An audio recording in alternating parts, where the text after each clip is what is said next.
लिखिएगा भाग 5। मैंने ये बताया था, आप ऐसे कर लो जो लोग नहीं थे। यहाँ लिखो भाग, यहाँ लिखो विषय, यहाँ लिखो अनुच्छेद। ये जो विषय है इसको थोड़ा बड़ा लिखना क्योंकि विषय बड़ा है, ठीक है। भाग, विषय, अनुच्छेद। भाग में लिखो भाग 5, केवल 5 लिखना है। विषय में क्या लिखेंगे? हाँ देखो, दो चीज का हमेशा ध्यान में रखो। हम लोग जनरली यूनियन को केंद्र बोलते हैं, जैसे हम सेंट्रल स्टेट रिलेशन जब बोलते हैं तो केंद्र राज्य संबंध बोलते हैं, है ना बच्चा। केंद्र राज्य जब हम संबंध बोलते हैं तो हमको तुरंत यही इंडिकेशन रहता है कि हम संघ की बात कर रहे हैं। असल में केंद्र शब्द का जो उल्लेख है ना, वह संविधान में आमतौर पे है ही नहीं, और कैबिनेट शब्द का उपयोग भी संविधान में नहीं है। और यह 352 आर्टिकल के तहत इसको एक बार इस्तेमाल किया गया है, कैबिनेट। नहीं तो शब्द सारे क्या हैं?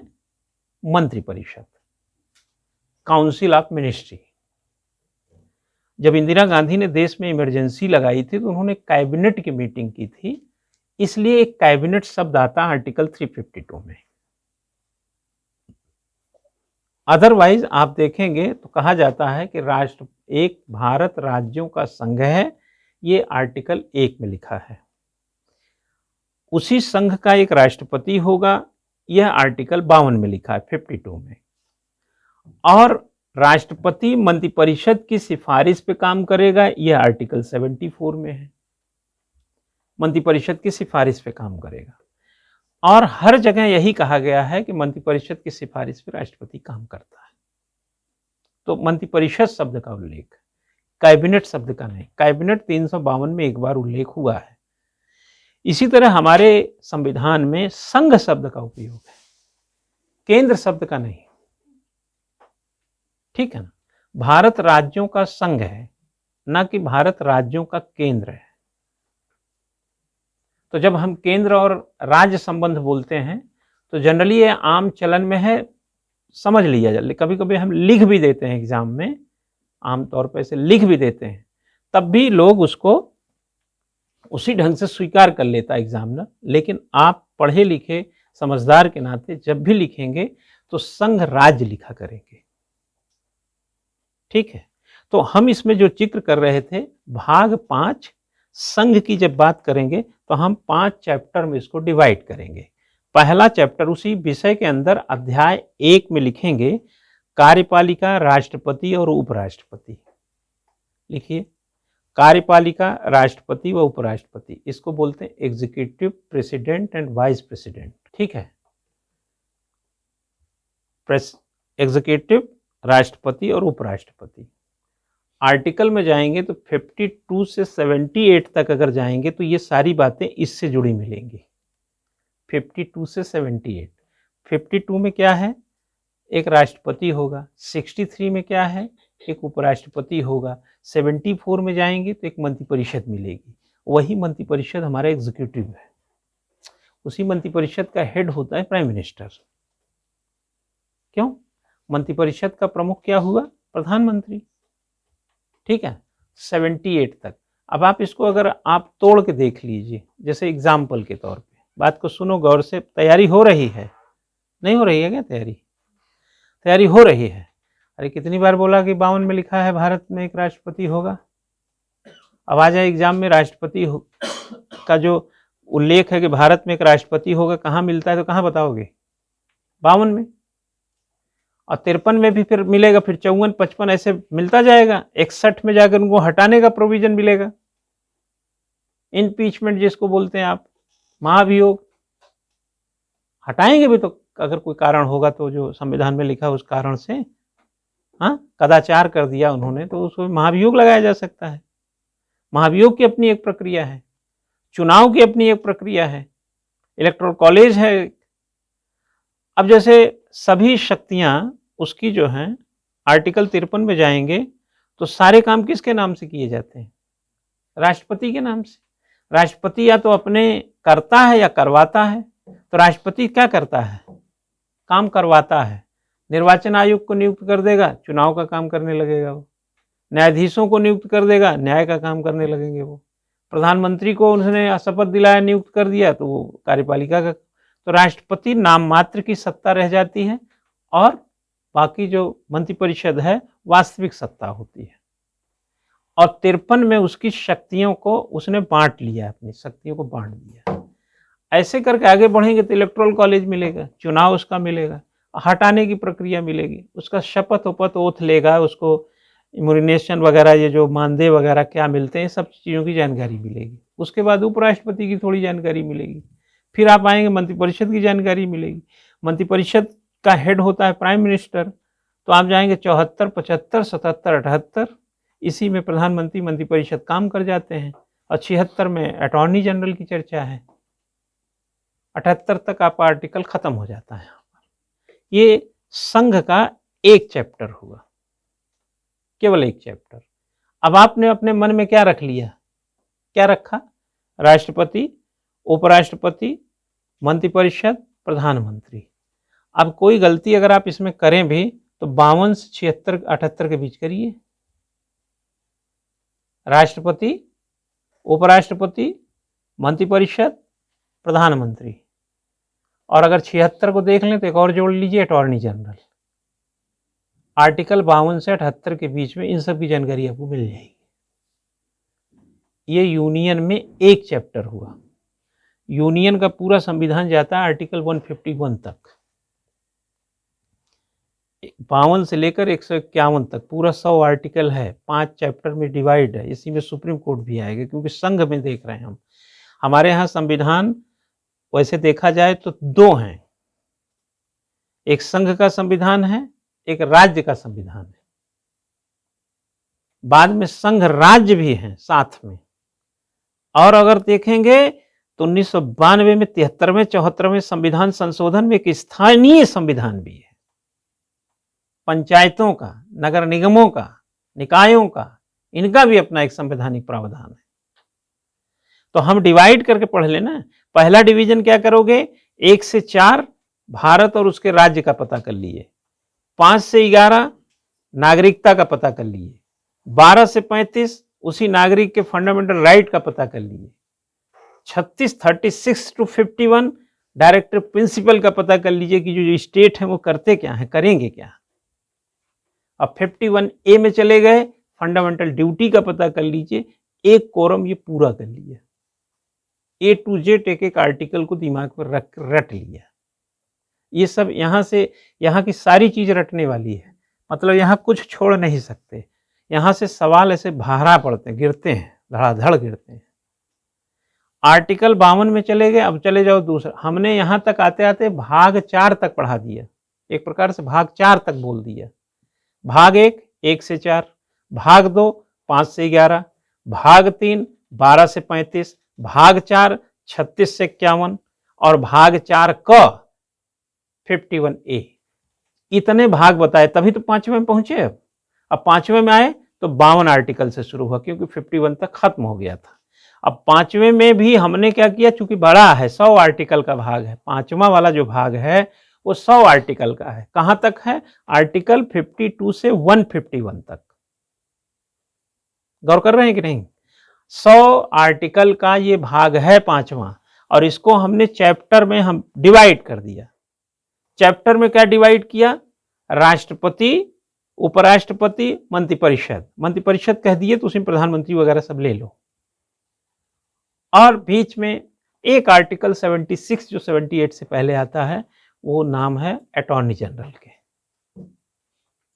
अब आपको सीधा क्या पता चल गया? 52 में एक राष्ट्रपति, 63 में उपराष्ट्रपति, 74 में मंत्रिपरिषद की सलाह पर राष्ट्रपति काम करते हैं। और मंत्रिपरिषद का सलाह का मतलब है कि जो मंत्रिपरिषद, जो मोदी जी की मिनिस्ट्री है, जो सलाह देती है, वही राष्ट्रपति काम करते हैं। और सारे काम किसके नाम से होते हैं? किसके नाम से होते हैं सारे काम देश में?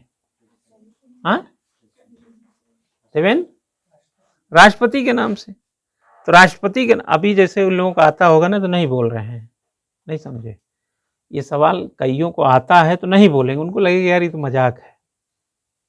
अगर हम किसी से पूछें कि भाई देश में किसके नाम से काम होता है, तो चूंकि आप पढ़े हैं तो जानते हैं राष्ट्रपति के नाम से होता है। तो आप जवाब नहीं दे रहे हैं। जो नया होगा उसको पता नहीं है, पुराना जवाब नहीं देगा। जबकि एक समय ऐसा था कि आपको ये भी नहीं पता था। तो यही तो पढ़ने के बाद पता चलने वाली चीज है ना। तो राष्ट्रपति के नाम से सारे काम होते हैं, लेकिन राष्ट्रपति काम किसकी सिफारिश पे करता है? आर्टिकल 74 में लिखा है मंत्रिपरिषद की। मंत्रिपरिषद का प्रमुख कौन है? Prime minister. तो ये कार्यपालिका हो गई। तो कार्यपालिका, राष्ट्रपति, उपराष्ट्रपति, ये तीनों की चर्चा मिलेगा आपको 52 से 78 तक। चैप्टर 2 लिखो, उसी में भाग रहेगा 5 ही। अब चैप्टर 2 में आओ। चैप्टर 2 संसद लिखो, संसद, केवल लिखो संसद। संसद की बच्चा चर्चा, संसद की देखो, हर चीज का एक लिमिट बनाओ।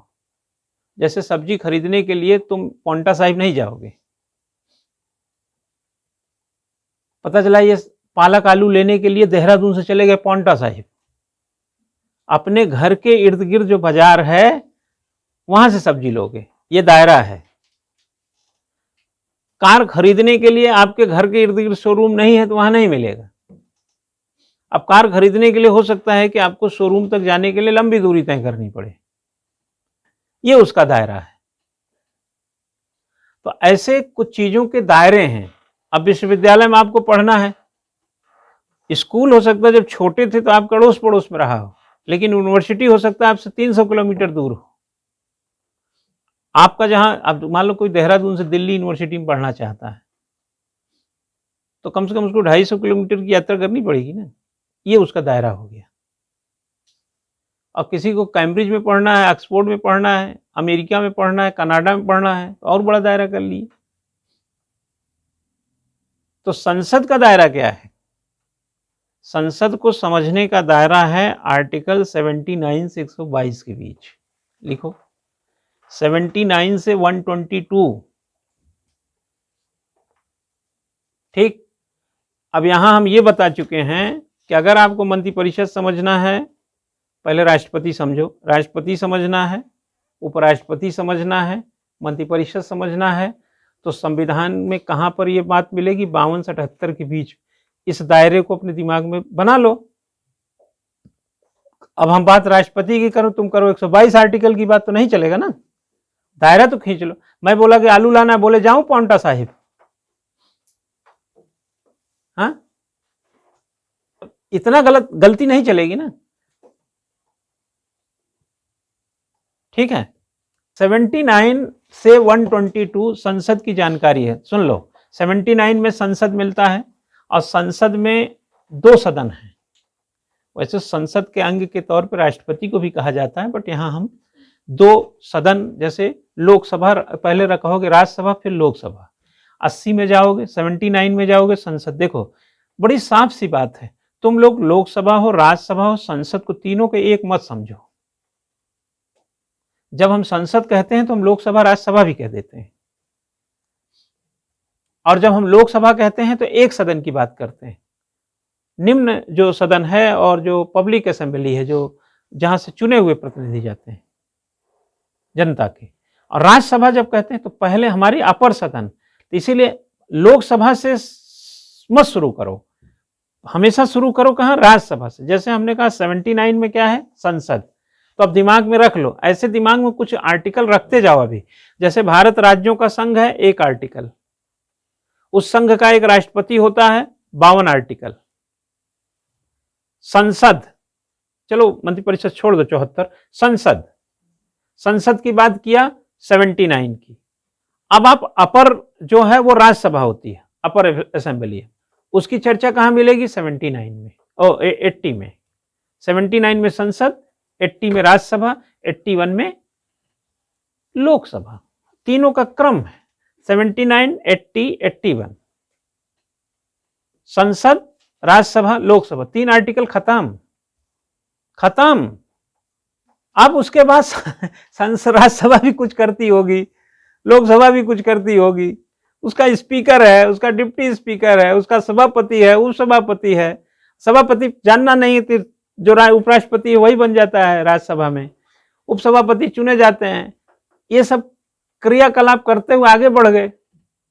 आगे बढ़ते बढ़ते कहां तक आए? 111 आर्टिकल तक। उसके बाद 112 से चले आओ, 118 तक देखोगे बजट की चर्चा मिलेगी, और 122 आते आते इसको पूरा पार्लियामेंट का जो पूरा स्वरूप है, संरचना है, कार्य है, स्पीकर है, क्या क्या बिल होता है, तमाम चीजें सब खत्म हो गया। अब चैप्टर 3 में केवल एक आर्टिकल है।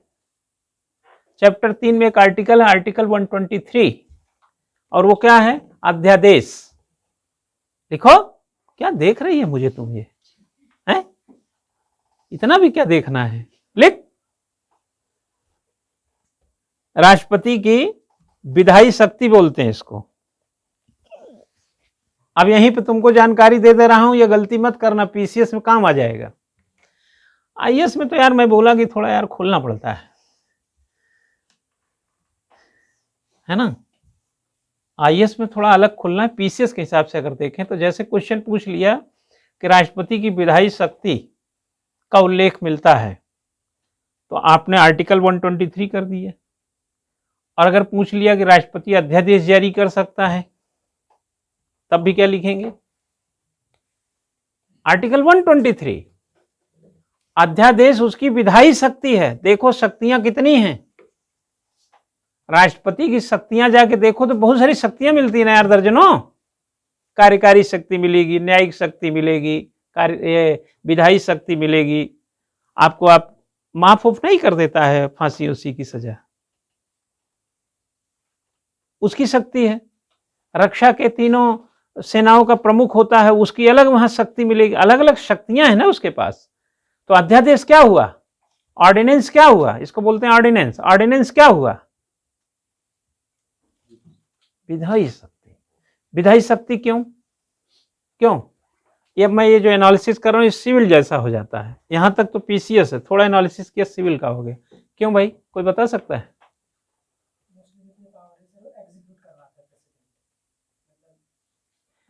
विधायी शक्ति उसको किस आधार पे मिली है?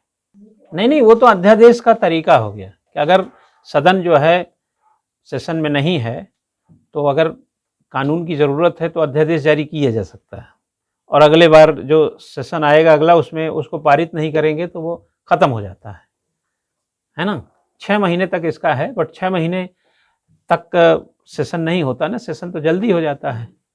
तो क्या वजह है बताइए? नहीं तो इसको विधायिका का पावर इसको क्यों है? असल में अभी हमने बताया कि राष्ट्रपति जो विधायिका है हमारी, तो उसके 3 अंग हैं। कौन कौन से हैं? लोकसभा, राज्यसभा और राष्ट्रपति। तो राष्ट्रपति अध्यादेश जो है विधायिका की शक्ति जो मिली उसके कारण करता है। मंत्रिपरिषद की सिफारिश पे जो काम करता है वो कार्यकारी काम है। ऑर्डिनेंस जब पास करता है तो वो विधायी कार्य है। आया समझ में? आया समझ में? अगर लिख दे कि राष्ट्रपति के विधायी कार्यों में कौन शामिल नहीं है, या विधायी कार्य हैं, राष्ट्रपति का विधायी कार्य है, तो अगर अध्यादेश लिखा है, बाकी 3 लिखे तो अध्यादेश विधायी कार्य है। एक ही ये विधायी कार्य है ये। और इसके अलावा बहुत सारे देखे होंगे, सदन की बैठक बुलाना, सदन को खत्म करना, सत्रावसान, सत्र, ये सब क्या है उसके? सब उसके विधायी कार्य दिए है ना। तो आर्टिकल 123 में क्या करेगा वो? आर्टिकल 123 में अध्यादेश जारी करता है जो एक विधायी कार्य है। आर्टिकल 123 तक आप पढ़ लिए तो पूरा पार्लियामेंट समझ में आ जाना चाहिए।